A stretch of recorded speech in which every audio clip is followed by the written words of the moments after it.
So we get a lot of questions during our financial planning process of, do we think Social Security is going to be around when people are eligible to take it? People meaning our clients. And I don't have a crystal ball on that. Obviously, there's a lot of negative news around Social Security and its payout. I do know that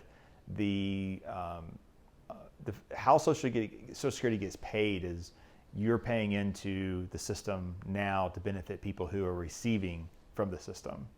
So that's how it was started many years ago. They wanted to start the program, so they immediately started taxing people as Social Security tax, and they turned around and paid that money to the people on the other side. But at that time, there were more people working than retired. So now we have approaching more retired people than we are working potentially as baby boomers move off the payrolls of companies. So right now we know that 75% of the Social Security liabilities are covered just by people working like you and me. We know that the trust fund that's supposed to handle the difference is fully funded until 2033, which is roughly 10 years from now, and that has probably not been recalculated since inflation jumped so much over the last couple of years, so it might be sooner than that. What we also know is there's different ways to solve it. I don't think any of it is politically popular right now, and as painful as it might be for some people to pay more tax to solve it, it's probably going to get carried or solved at the last minute. And in that case, it allows the politicians to be the heroes instead of the villains of the story. But if you look at it this way, Social Security is paid until your income hits about $150,000 a year. And then after that, you don't pay Social Security tax anymore.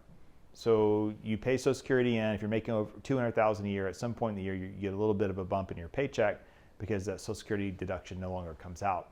If they just say that no matter what you make, you're going to pay into the Social Security system, it solves over 99% of the deficit problem. So that's just one solution that they have. There's also more nasty solutions where they talk about means testing it. So if you have income or if you have assets of a certain amount, they won't pay you. Politicians like to talk about that one because they try to scare people into voting for them or against the other side for whatever reason. But there are reasonable ways to solve Social Security. So from our planning perspective, we assume Social Security is always going to be there.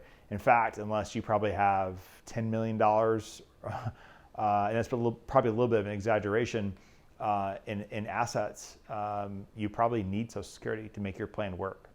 So that's my take on whether or not Social Security will be around. I think that it's probably the more reasonable one. The last people you want to listen to about the topic is the very people who are in charge of it, which is the politicians.